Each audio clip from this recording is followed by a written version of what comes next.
നമ്മളൊരു ജനാധിപത്യ പരമാധികാര രാജ്യത്താണ് താമസിക്കുന്നത് എന്ന് ലജ്ജിക്കേണ്ടി വരുന്ന ഒരു സാഹചര്യത്തിലാണ് നാം ഇപ്പോൾ ജീവിച്ചിരിക്കുന്നത്.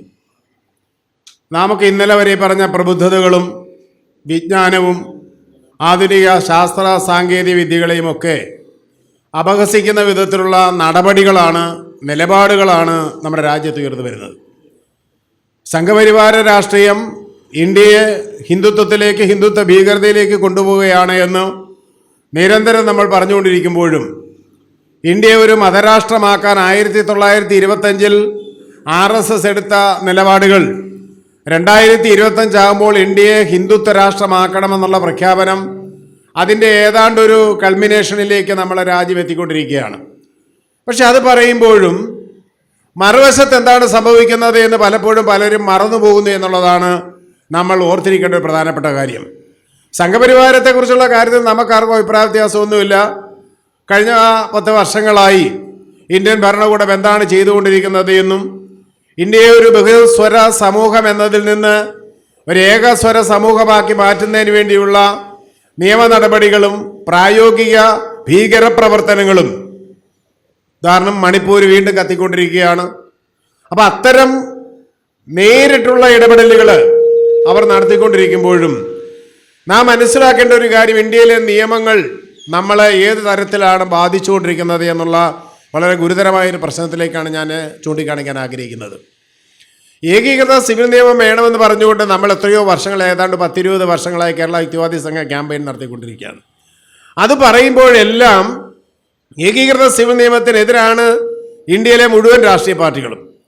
BJP അവതരിപ്പിക്കാൻ പോകുന്ന ബില്ലിനെ സംബന്ധിച്ച് മാത്രമല്ല പറയുന്നത്, ഏകീകൃത സിവിൽ നിയമം വേണമെന്നും ഒരു രാജ്യത്ത് അതിൻ്റെ പരിഷ്കൃത സമൂഹമാകണമെങ്കിൽ ഒരു യൂണിഫോം സിവിൽ കോഡ് ആവശ്യമാണെന്നോ, അത് എല്ലാ മേഖലയിലും യൂണിഫോം സിവിൽ കോഡ് ഇപ്പോൾ നമ്മൾ വെക്കുന്നത് ദായക്രമം, സ്വത്ത് വിഭജനം, അതുപോലെ വിവാഹമോചനം തുടങ്ങിയ കാര്യങ്ങളിലാണെന്ന് പറയുന്നത് എങ്കിലും വളരെ പ്രധാനമായും നമ്മുടെ രാജ്യത്തെ ഏത് നിയമം അനുസരിച്ച് ഭരിക്കപ്പെടണം എന്നൊരു പ്രശ്നമുണ്ട്. നമ്മൾ എങ്ങനെയാണ് ഭരിക്കപ്പെടേണ്ടത് എന്ന് ചോദിക്കുമ്പോൾ സ്വാഭാവികമായും തെരഞ്ഞെടുത്ത പ്രതിനിധികളെ ജനാധിപത്യത്തിൻ്റെ രീതിയിൽ തെരഞ്ഞെടുപ്പ് നടക്കുന്നു, ജനപ്രതിനിധികൾ ഭരിക്കുന്നു, കമ്മിറ്റി അസംബ്ലി കൂടുന്നു, അല്ലെങ്കിൽ നിയമസഭ കൂടുന്നു, അല്ലെങ്കിൽ പാർലമെന്റ് കൂടുന്നു, ഇങ്ങനെ കുറേ പ്രക്രിയകളുണ്ട്. പക്ഷേ ഈ പ്രക്രിയകളെയെല്ലാം അപഹസിക്കുന്ന കുറേ അധികം നിയമങ്ങൾ നമ്മുടെ രാജ്യത്ത് നിലനിൽക്കുന്നു എന്നുള്ളതിൻ്റെ ഏറ്റവും നല്ല തെളിവാണ് മുനമ്പം. എന്താണ് മുനമ്പത്ത് സംഭവിക്കുന്നത് എന്ന് ചോദിച്ചാൽ, ഞാൻ മുനമ്പം സംഭവത്തെ സംബന്ധിച്ച് നമ്മുടെ അൽകുമാർ സാർ സംസാരിക്കുന്നത് കൊണ്ട് ഞാൻ അതിലേക്ക് ദീർഘമായി പോകുന്നില്ല. പക്ഷേ അതിൻ്റെ ഒരു ദാർശനികമല്ല, എൻ്റെ നിയമപരമായൊരു പ്രശ്നമെന്ന് പറയുന്നത്, നിങ്ങൾ താമസിക്കുന്ന ഭൂമി ഒരു ദിവസം രാവിലെ ഒരാൾ വന്ന് പറയുകയാണ്, ഇത് ഞങ്ങളുടെ പള്ളിയുടെ വകയാണ്, അല്ലെ ഞങ്ങളുടെ വഖഫിന്റെ വകയാണ്, അല്ലെ ഞങ്ങളുടെ ഹിന്ദു എൻഡോമെന്റിന്റെ വകയാണ്, അല്ലെ കത്തോലിക്ക് ഞങ്ങളുടെ സഭയുടെ വകയാണ് എന്നൊരാൾ പറഞ്ഞാൽ നാളെ നിങ്ങൾ അവിടുന്ന് ഇറങ്ങിപ്പോകണമെന്നൊരവസ്ഥ വരുന്നെങ്കിൽ അത് ഈ രാജ്യത്തെ ഏതു ഭരണക്രമം അനുസരിച്ചാണ് എന്നുള്ള പ്രശ്നം. അതാണ് ഞാൻ ഈ യോഗത്തിൽ സംസാരിക്കാൻ ആഗ്രഹിക്കുന്ന ഒരു കാര്യം. അപ്പൊ ഇന്ത്യയുടെ സ്വത്ത് ആരുടെ കയ്യിലാണ്? ഇന്ത്യയുടെ ഭൂമി ആരുടെ കയ്യിൽ? നമുക്കിപ്പോൾ ഇവിടെ പറയുമ്പോൾ നമ്മുടെ അതിവാചാലമായി നാം സംസാരിക്കാറുണ്ട്. എന്താണ്, ഭൂപരിഷ്കരണ നിയമം വന്നു, അങ്ങനെ മുഴുവൻ പേർക്ക് ഭൂമി കൊടുത്തു, അതിപട്ടികവർഗ പിന്നാക്ക ജന വിഭാഗങ്ങളെല്ലാം ഭൂവുടമകളായതൊക്കെ പ്രസംഗിക്കുന്നുണ്ട്. പക്ഷെ നിങ്ങൾക്കറിയാമോ ഇന്ത്യയിലെ സ്വത്ത് ആരുടെ കയ്യിലാണ് എന്ന് ചോദിച്ചാൽ, ഇന്ത്യയിലെ ഏറ്റവും കൂടുതൽ സ്വത്ത് ഇന്ത്യ ഗവൺമെന്റിന് തന്നെയാണ്. പക്ഷേ ഇന്ത്യൻ ഡിഫൻസിന് 17.99 ലക്ഷം ഏക്കർ ഭൂമിയുണ്ട് ഇന്ത്യയിലെ സൈന്യത്തിന്. ഇന്ത്യൻ റെയിൽവേക്ക് 4.86 ഹെക്ടർ ഭൂമിയാണുള്ളത്. പക്ഷേ ഇന്ത്യയിലെ കത്തോലിക്ക സഭയ്ക്ക് 17.29 കോടി ഏക്കർ ഭൂമിയുണ്ട്. എന്ന് പറയുക, ഇന്ത്യ ഗവൺമെന്റ് കഴിഞ്ഞാൽ ഇന്ത്യയിൽ ഏറ്റവും കൂടുതൽ ഭൂമി കൈവശം വെച്ചിരിക്കുന്നത് ഇന്ത്യൻ കത്തോലിക്ക സഭയാണ്. ആരെങ്കിലും ഇന്ന് വരെ സംസാരിച്ചിട്ടുണ്ടോ ഈ കാര്യം? ഇത് കത്തോലിക്ക സഭയുടെ മാത്രം, മറ്റ് 100 കണക്കിന് സഭകൾ വേറെ ഉണ്ട്, അതിനെ ഒന്നും കണക്കാൻ പറയുന്നില്ല. അവൈലബിൾ കണക്കാണ് ഞാൻ പറഞ്ഞത്. 17.29 കോടി ഏക്കർ എന്ന് പറഞ്ഞാൽ 20,000 കോടി രൂപയ്ക്ക് വരുന്ന ആസ്തി കത്തോലിക്ക സഭയുടെ കയ്യിലുണ്ട്.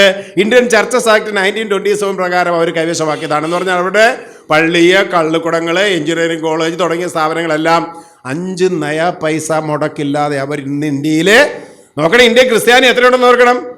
വെറും ന്യൂനപക്ഷമായ ക്രിസ്ത്യൻ സഭയ്ക്ക്, അതിലെ ഭൂരിപക്ഷമായ കത്തോലിക്ക സഭയ്ക്ക്, സഭ ഇന്ത്യയിലെ രണ്ടാമത്തെ ജന്മിയാണ്. ഇന്ത്യ ഗവൺമെന്റ് കഴിഞ്ഞാൽ ജന്മിയാണ്. ഇത് ഏത് നിയമത്തിന്റെ അടിസ്ഥാനത്തിലാണ്? ഏത് നിയമം പാസാക്കി കൊടുത്ത ഏത് ഭൂപരിഷ്കരണ നിയമം അനുസരിച്ചാണ് ഇന്ത്യയിലെ ഒരു മതസ്ഥാപനത്തിന് ഇന്ത്യയുടെ സ്വത്തിന്റെ പരമാധികാരം വരുന്നത്? അത് കഴിഞ്ഞേ വരൂ വഖഫ് ബോർഡിന്. വഖഫിന് എത്രയാണ്? 8.7 ലക്ഷം വസ്തുക്കളും 9.4 ലക്ഷം ഏക്കർ ഭൂമി, അതായത് 1.2 ലക്ഷം കോടിയുടെ ആസ്തിയാണ് വഖഫിനുള്ളത്. മുസ്ലിമിൻ്റെ ശതമാനം 16% ഇന്ത്യയിൽ. ഇപ്പം നമ്മൾ തിരിച്ചൊരു ചോദ്യം, ചുമ്മാ ആണോ സംഘപരിവാറുകാരൻ ഇത് പറയുന്നതെന്ന് ചോദിച്ചാൽ നമ്മൾ എന്തു മറുപടി പറയും? സംഘപരിവാറുകാരൻ ഭൂരിപക്ഷമാണല്ലേ, അതങ്ങനെയാണ്, ഇങ്ങനെയൊക്കെയാണ് കേന്ദ്ര ഭരണത്തിലിരിക്കുന്നവരാണ്. പക്ഷേ ഈ കേരളത്തിൽ നമ്മൾ കിടക്കുന്ന ഭൂമിയിലെ, അല്ലെ നമ്മുടെ രാജ്യത്തിൻ്റെ സ്വത്തിൻ്റെ ബഹുഭൂരിപക്ഷവും ഇന്ത്യയിലെ മതസംഘടനകളുടെ കയ്യിലാണ് എന്നുള്ള വസ്തുത ഏതെങ്കിലും രാഷ്ട്രീയ പാർട്ടികൾ ഉറക്കം കെടുത്തുന്നുണ്ടോ? ഏതെങ്കിലും ജനാധിപത്യവാദികൾ ഉറക്കം കെടുത്തുന്നുണ്ടോ? നമ്മുടെ രാജ്യത്ത് 70 വർഷം ഭരണഘടന വന്ന് 70 വർഷം കഴിഞ്ഞിട്ടും എന്ത് സംഭവിക്കുന്നു നമ്മൾ ആലോചിക്കണം. കരാർ ഭൂമി 1902 404 ഏക്കർ ഭൂമി കരാറാണ്, ലീസാണ്. ലീസ് എന്ന് പറഞ്ഞാൽ പാട്ടഭൂമി. ഇപ്പം നമുക്കറിയാം ഹാരിസന്റെ കയ്യിരിക്കുന്ന പാട്ടഭൂമിയാണ് മൂന്നാർ ഭൂമി, അല്ലെ? ഹൈറേഞ്ചിലെ എസ്റ്റേറ്റുകളെല്ലാം പാട്ടഭൂമികളാണ്. അവരാരും പൈസ കൊടുത്ത് മേടിച്ചല്ല. ശബരിമലയിലെ ഭൂമി പാട്ടഭൂമിയാണ്. ഈ പാട്ടഭൂമി പൂഞ്ഞാർ രാജാവ് കൊടുത്തു, മറ്റേ രാജാവ് കൊടുത്തു, തിരുവനന്തപുരത്തിരിക്കുന്ന പൊന്നു തമ്പുരാൻ കൊടുത്തു എന്നൊക്കെ പറയുന്നു. ഈ കൊടുത്തതിന് എന്തെങ്കിലും രേഖയുണ്ടോ? ഒരു രേഖയില്ല. ഉണ്ടേന്ന് ആര് പറയുന്നു? അവര് പറയുന്നു. തെളിവ് കൊണ്ടുവന്നിട്ടുണ്ടോ? കോടതി ഇരുന്നവരെ തെളിവ് കൊണ്ടുവന്നിട്ടില്ല. ചെമ്പ് പട്ടയമുണ്ട്, പൂഞ്ഞാർ രാജാവിന് ചെമ്പ് പട്ടയം കയ്യിലുണ്ടെന്ന് പറഞ്ഞാണ് ലക്ഷക്കണക്കിന് ഏക്കർ ഭൂമി ഹാരിസൺ കൈവശം വെച്ചിരിക്കുന്നത്. നമുക്കാർക്കും ഒരു വിഷമവും ഇല്ല, നമ്മുടെ രാഷ്ട്രീയ പാർട്ടികൾക്ക് ആർക്കും ഒരു ബുദ്ധിമുട്ടുമില്ല. അപ്പൊ ഇത് കരാർ ഭൂമി 1902 47 ഇന്ത്യൻ ഇൻഡിപെൻഡൻസ് ആക്ട് വരുമ്പോൾ ഈ കരാറുകൾ റദ്ദാക്കപ്പെടേണ്ടതാണ്. മറ്റൊരു ശക്തിക്ക് കേരളത്തിലല്ലാതെ മറ്റൊരു ശക്തി കേരളത്തിൻ്റെയോ ഇന്ത്യയുടെ ഏതെങ്കിലും പ്രദേശത്തിൻ്റെ ഭൂമി കൈവശം വെച്ചുകൊണ്ട് അനുഭവിക്കുക എന്ന് പറയുന്നത് ഇന്ത്യൻ നിയമവ്യവസ്ഥയ്ക്ക് വിരുദ്ധമാണ്, ഇന്ത്യൻ നിയമവ്യവസ്ഥയെ വെല്ലുവിളിക്കുന്നതാണ്. പക്ഷേ സംഭവിക്കുന്നത് എന്താണ്? ഈ പറയുന്ന ഇന്ത്യൻ റെയിൽവേക്കും ഇന്ത്യൻ ഡിഫൻസിനും കൈവശമുള്ളതിനേക്കാൾ അതിലിരട്ടിയോ ഭൂമി കേരളത്തിലെ നിസ്സാരനായ കത്തോലിക്ക സഭയുടെ കയ്യിലിരിക്കുന്നു, അല്ലെങ്കിൽ വഖഫ് ബോർഡിന്റെ കയ്യിലിരിക്കുന്നു എന്ന് പറയുമ്പോൾ എന്താണ് വഖഫ്? ദൈവത്തിന് കൊടുത്ത ദാനം, അത്രേ ഉള്ളൂ. ഒരുത്തൻ പറയുന്നു ഇത് വഖഫ് ആണെന്ന് പറഞ്ഞാൽ അത് വഖഫ്. ഇത് ഏത് രാജ്യത്തെ നിയമമാണ്? ഇത് എന്നത്തെ നിയമമാണ്? ഏത് പാർലമെന്റ് പാസാക്കിയ നിയമമാണ്? ഏത് നിയമസഭ പാസാക്കിയ നിയമമാണ്? ഇത് ചോദ്യം ചെയ്യാൻ കേരളത്തിലെ അല്ലെ ഇന്ത്യയിലെ ഏതെങ്കിലും ജനാധിപത്യവാദികൾ MLA MP ഉണ്ടോ എന്നുള്ള നമ്മൾ മനസ്സിലാക്കേണ്ടത്. 1913 ഒരു ബ്രിട്ടീഷ് റെഗുലേഷൻ വന്നു, 23 വഖഫ് ആക്ട് വന്നു, അത് കഴിഞ്ഞ് വഖഫ് സെൻട്രൽ ആക്ട് വരുന്നു, അതിന്റെ അമെൻമെന്റ്സ് വരുന്നു. 2024 BJP ഗവൺമെന്റ് പുതിയ അമെൻമെന്റ് കൊണ്ടുവരുന്നു, JPC ചർച്ച ചെയ്യുന്നു. കേരളത്തിലെ നിയമസഭയിൽ ഇടതുപക്ഷവും വലതുപക്ഷവും ഒന്നിച്ച് കൈപോക്കി പാസ്സാക്കുന്നു. എന്ത് പാസ്സാക്കുന്നു? ഇത് ദൈവത്തിന്റെ ഭൂമിയാണ്. ദൈവത്തിന്റെ ഭൂമി എന്ന് പറയുന്നത് ആരെങ്കിലും ഒരുത്തൻ പണ്ട് പറഞ്ഞെങ്കിൽ 49 ഒരുത്തൻ പറഞ്ഞു, അല്ലെ 50 ഒരാൾ പറഞ്ഞു ഇത് വകഭൂമിയാണ്, ഞാൻ എഴുതി കൊടുത്തു. ആ കൊടുത്ത ഭൂമി എന്ത് ചെയ്യുന്നു? അവരെ കഷ്ണമായിട്ട് വിൽക്കുന്നു. വിറ്റവും കാശ് കൊടുത്ത് മേടിക്കുന്നു. കാശ് കൊടുത്ത് മേടിച്ചിട്ട് പേരിക്കൂട്ടി കരമടയ്ക്കുന്നു. വസ്തു പേരിക്കൂട്ടി കരമടച്ചാൽ അയാളുടെ സ്വന്തമാണ്. അപ്പം പറയുന്നു 2024 പറയുന്നു അവരെ അവിടുന്ന് ഇറക്കി വിടണം, കാരണം ഞങ്ങളുടെ ഭൂമിയാണ്. ആര് പറഞ്ഞു? എന്ത് തെളിവ്? എന്ത് രേഖ? എന്ത് അടിസ്ഥാനം? ഏത് പ്രമാണം? ഏത് നിയമവ്യവസ്ഥയുടെ അടിസ്ഥാനത്തിലാണ് ഇത് പറയുന്നത് എന്ന് ചോദിക്കാൻ ആരുമില്ല. എന്ന് മാത്രമല്ല, സമരം വരുമ്പോൾ പാത്തും പതുങ്ങിയും നേതാക്കന്മാർ അവിടെ വന്നിട്ട് പ്രസംഗിക്കുന്നു. എന്ത് പ്രസംഗിക്കുന്നു? വർഗീയത പ്രസംഗിക്കുന്നു. ഇത് മുസ്ലിമിനെതിരായിട്ട് നമുക്ക് പടപൊരുതണം. ഇത് മുസ്ലിമിന്റെ ക്രിസ്ത്യാനിയുടെ പ്രശ്നമാക്കി, അല്ലെ മുസ്ലിമിനെ ക്രിസ്ത്യാനിയെ തമ്മിലടിപ്പിക്കുന്ന ഒരു പരിപാടിയാക്കിയാണ് കേരളത്തിലെ രാഷ്ട്രീയ പ്രസ്ഥാനങ്ങൾ കൊണ്ടുനടക്കുന്നത് എന്ന് അത് BJP മാത്രമല്ല മുഴുവൻ രാഷ്ട്രീയ പാർട്ടികൾക്കും ഈ കാര്യത്തിൽ പങ്കുണ്ട് എന്നുള്ളതാണ് മനസ്സിലാക്കേണ്ടത്. അവിടെ മുനമ്പത്ത് അത്തരം സമരം നടത്തിക്കൊണ്ടിരിക്കുമ്പോൾ വളരെ കൃത്യമായും ആ സമരം നടത്തുന്ന കത്തോലിക്ക സഭയുടെ കയ്യിലാണ് കേരളത്തിലെ അല്ലെ ഇന്ത്യയിലെ ഏറ്റവും കൂടുതൽ ഭൂമി കയ്യിലിരിക്കുന്നതാണ് ഏറ്റവും വലിയ വൈരുദ്ധ്യം. ആർക്കാ പ്രതിഷേധം? ധൈര്യമുണ്ടോ പറയാൻ? ഏതെങ്കിലും ഒരു രാഷ്ട്രീയ പാർട്ടിക്ക് തൻ്റെ ഇടമുണ്ടോ ഈ പറയുന്ന ഭൂമി നമ്മുടേതാണ് എന്ന് പറയാനായിട്ടുള്ള തൻ്റെ ഇടമുണ്ടോ? ആ തൻ്റെ ഇടമനുസരിച്ച് അതിനെതിരെ എന്തെങ്കിലും നടപടി എടുക്കാനായിട്ടുണ്ടോ? ഇന്ത്യയിലെ ക്രിസ്ത്യാനികൾക്ക് ഇന്ത്യൻ സ്വത്തിന്റെ 55% ക്രിസ്ത്യാനികളുടെ കയ്യിലാണ്. മുസ്ലിങ്ങളുടെ കയ്യിലിരിക്കുന്ന 5.8%, ഹിന്ദുക്കളുടെ കയ്യിലിരിക്കുന്ന 3.3%. ഇന്ത്യയിലെ ഹിന്ദു ടെമ്പിൾസിനെല്ലാം കൂടിയുള്ള സ്വത്ത് അറിയോ? 4.78 ലക്ഷം ഭൂമിയാണ്. ഇപ്പം നമ്മൾ പറയും ഇന്ത്യയിലെ മുഴുവൻ ഭൂമി അല്ലെങ്കിൽ ഇന്ത്യയിലെ സ്വത്ത് ദേവസ്വം ബ്രഹ്മസ്വം എന്നൊക്കെ പറഞ്ഞിട്ട് കേരളത്തിലെ ദേവസ്വം ബ്രഹ്മസ്വം രാജസ്വം എന്നൊക്കെ പറഞ്ഞാൽ ഭൂമിയുടെ 8-ാം നൂറ്റാണ്ട് വരെ ഭൂമി മുഴുവൻ തന്നെ ദേവന്മാരുടെയും ബ്രാഹ്മണരുടെയും രാജാക്കന്മാരുടെയും കയ്യിലായിരുന്നു. നമ്മൾ പുതിയ റെഗുലേഷൻസ് വന്നു, പുതിയ നിയമങ്ങൾ വന്നു, ഹിന്ദു റിലീജിയസ് വന്നു, എൻഡോമെന്റ് റെഗുലേഷൻ ആക്ട് വന്നു, ദേവസ്വം പ്രൊക്ലമേഷൻ വന്നു, ദേവസ്വം റിലീജിയസ് എൻഡോമെന്റ് ആക്ട് 1950 വന്നു. ഇങ്ങനെ വന്ന് ഈ ദേവസ്വത്തിൻ്റെ ഭൂമിയും അല്ലെങ്കിൽ ദേവസ്വവും രാജസ്വവും ബ്രഹ്മസ്വവും ഒക്കെ ജനങ്ങളുടെ വകയായിട്ട് മാറി. അങ്ങനെ ദേവസ്വം ബോർഡ് വന്നു. ദേവസ്വം ബോർഡിൻ്റെ ഭൂമി ദേവസ്വം അല്ലെങ്കിൽ ക്ഷേത്രത്തിൻ്റെ സ്വത്ത് ദേവസ്വം ബോർഡിൻ്റെ കീഴിലായി. അതിന് ജനാധിപത്യപര സംവിധാനം ഉണ്ടായി. അതൊക്കെ ശരി തന്നെ. പക്ഷേ അതേസമയം എന്തുകൊണ്ട് മറ്റുള്ള മേഖലകളിലേക്ക് ഇത്തരം നിയമങ്ങൾ വരുന്നില്ല എന്ന ചോദ്യം നമ്മുടെ മുന്നിൽ അവശേഷിക്കുന്നു. എന്ന് പറഞ്ഞാൽ ഞാൻ പറഞ്ഞു ഇത്രയേ ഉള്ളൂ, നമ്മൾ വാചാലമായി ജനാധിപത്യത്തെക്കുറിച്ച് സംസാരിക്കുമ്പോഴും മതനിരപേക്ഷതയെക്കുറിച്ച് പറയുമ്പോഴുമൊക്കെ നമ്മുടെ വ്യവസ്ഥകൾ മത നേതൃത്വത്തിന് മതാധിപതികൾക്ക് കീഴടങ്ങുന്നു എന്ന് പറയുന്ന ഗതികെട്ടൊരവസ്ഥയിലാണ് 2024 നമ്മൾ നിൽക്കുന്നത് എന്നുള്ളതാണ്. നമ്മൾ ഏകീകൃത സിവിൽ നിയമം മതത്തിനെതിരായ മതേതര നിയമം വരണം, മതേതരമായിരിക്കണം രാജ്യം. അത് വിദ്യാഭ്യാസമായാലും ജനാധിപത്യമായാലും നമ്മുടെ നയക്രമങ്ങളായാലും എല്ലാം സെക്കുലറൈസ് ചെയ്യപ്പെടണമെന്ന് പറയുമ്പോഴും നാം മനസ്സിലാക്കാതെ പോകുന്ന ഒരു കാര്യം, ഇതിൻ്റെ അടിത്തറയിൽ നടക്കുന്ന കളികൾ നമ്മൾ മറന്നു പോകുന്നു എന്നതാണ്. നമുക്കറിയാം, നവോത്ഥാനം എന്ന് പറയുന്നത് യൂറോപ്പിൻ്റെ ചരിത്രം 350 വർഷങ്ങൾ നീണ്ടുനിന്ന മധ്യകാലഘട്ടത്തിലെ സമരങ്ങളിലൂടെ കത്തോലിക്ക സഭയുടെ എല്ലാ അധികാരങ്ങളെയും തകർത്തുകൊണ്ട് അവരുടെ സ്വത്തുക്കൾ പിടിച്ചെടുത്തുകൊണ്ട് സഭയിലെ നേതാക്കന്മാരുടെ കഴുത്തറുത്തുകൊണ്ട് തന്നെയാണ് യഥാർത്ഥത്തിൽ നവോത്ഥാനം വരുന്നതും.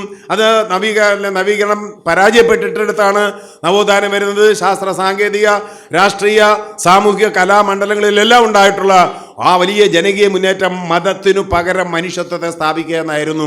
അത് 15-16 നൂറ്റാണ്ടോടെ യൂറോപ്പിൽ സംഭവിച്ചെങ്കിൽ 1921 നൂറ്റാണ്ടിൽ പോലും ഇന്ത്യയിൽ അല്ലെങ്കിൽ കേരളത്തിൽ സംഭവിക്കുന്നില്ല എന്ന് മാത്രമല്ല, അതേക്കുറിച്ച് പറയാൻ പോലും ആളുകൾ മടിക്കുന്നു എന്നുള്ളതാണ് നിമിക്കേണ്ടത്.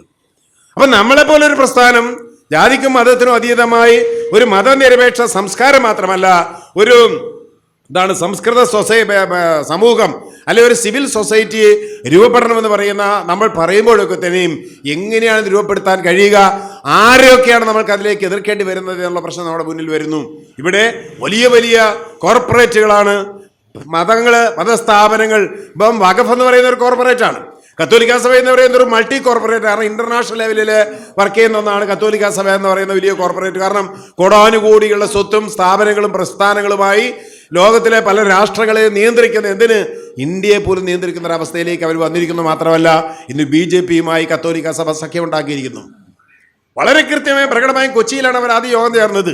കൊച്ചിയിൽ വളരെ കൃത്യമായ BJP സംഘം അല്ലെങ്കിൽ CBCCIയുടെ അതായത് കത്തോലിക്ക ബിഷപ്പ് കോൺഫറൻസിന്റെ ആഭിമുഖ്യത്തിൽ കേന്ദ്ര മന്ത്രിമാർ വന്ന് പങ്കെടുത്തുകൊണ്ടുള്ള ഒരു കോൺക്ലേവ് ആയിരുന്നു കൊച്ചിയിൽ കഴിഞ്ഞ വർഷം നടന്നത്. അങ്ങനെ നടത്തിക്കൊണ്ട് BJPയും കത്തോലിക്ക സഭയും തമ്മിൽ വളരെ കൃത്യമായ ഒരു അജണ്ട സ്ഥാപിച്ചുകൊണ്ടാണ് അവർ അതിൻ്റെ തൻ്റെ ഇടത്തിലാണ് കേന്ദ്ര ഗവൺമെൻറ് തങ്ങൾക്കെതിരെ ഒന്നും ചെയ്യാൻ പോകുന്നില്ല, അല്ലെ അങ്ങനെ ഒരു നിയമം ഉണ്ടാക്കാൻ പോകുന്നില്ല എന്ന തൻ്റെ ഇടം കൊണ്ട് തന്നെയാണ് അവർ നമ്മളെ മറ്റ് വ്യവസ്ഥകളെ അല്ലെ അത്തരം ജനാധിപത്യ സമ്പ്രദായങ്ങളെ ചോദ്യം ചെയ്യുന്നത്. ഒരേ സമയം അവർ തങ്ങളുടെ കൂടെയുള്ള ആളുകളോട് അനീതി കാണിക്കുമ്പോഴും അയിത്തം കാണിക്കുമ്പോഴും തൻ്റെ തീരദേശ അതുപോലെ ആദിവാസി മേഖലകളിലെ ആളുകളോട് അയിത്തം കാണിക്കുകയും അവരെ വിവേചനം കാണിക്കുകയും ചെയ്യുമ്പോഴും അവർ അധികാരത്തിൻ്റെ തണലിൽ നിന്നുകൊണ്ട് സ്വന്തം സ്ഥാപനങ്ങൾ പടുത്തുയർത്തുന്നു എന്ന് പറയുകയും അതിന് വളരെ കൃത്യമായ ഒരു രാഷ്ട്രീയ ഒരു സാംസ്കാരിക പശ്ചാത്തലം സ്വീകരിച്ചുകൊണ്ട് കേരളത്തിന് നവോത്ഥാനം നടത്തിയത് ഞങ്ങളാണ്, ചാവറ അച്ഛനാണ്, അല്ലെ മറ്റേ അച്ഛനാണ്, മറിച്ച് അച്ഛനാണെന്നൊക്കെ കഥകളുണ്ടാക്കി പച്ച നുണകളാണ്. ഇങ്ങനെ കഥകൾ ഉണ്ടാക്കിക്കൊണ്ട് അങ്ങനെ സാംസ്കാരിക അജണ്ടകളിലൂടെ രാഷ്ട്രീയ അധികാരം സ്ഥാപിച്ചെടുക്കുന്ന ഈ കലാപരിപാടിക്കെതിരെ വളരെ കൃത്യമായ നിലപാട് നിന്നുകൊണ്ടുള്ള ഒരു സമരം പ്രസ്താവന ഉണ്ടാകണം.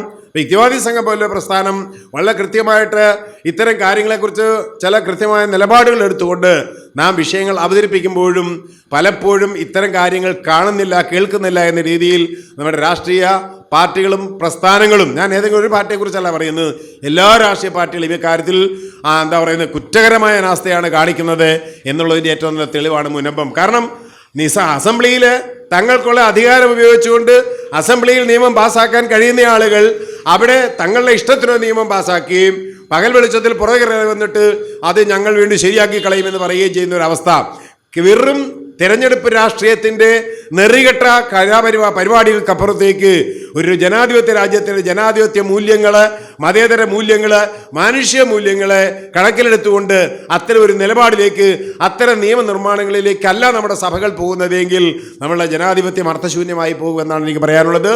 എന്തായാലും വളരെ 2024 അവസാനിക്കുന്ന ഈ കാലഘട്ടത്തിൽ നമ്മുടെ സമൂഹം വളരെ പരിതാപകരമായ ദയനീയമായ ഒരു അവസ്ഥയിലേക്കാണ് പോകുന്നത്. മുമ്പേ ഇവിടെ പറഞ്ഞതുപോലെ തന്നെ നമ്മുടെ കുട്ടികൾ ഏറ്റവും ആധുനികമായ കാലഘട്ടത്തിലാണ് ജീവിക്കുന്നത്.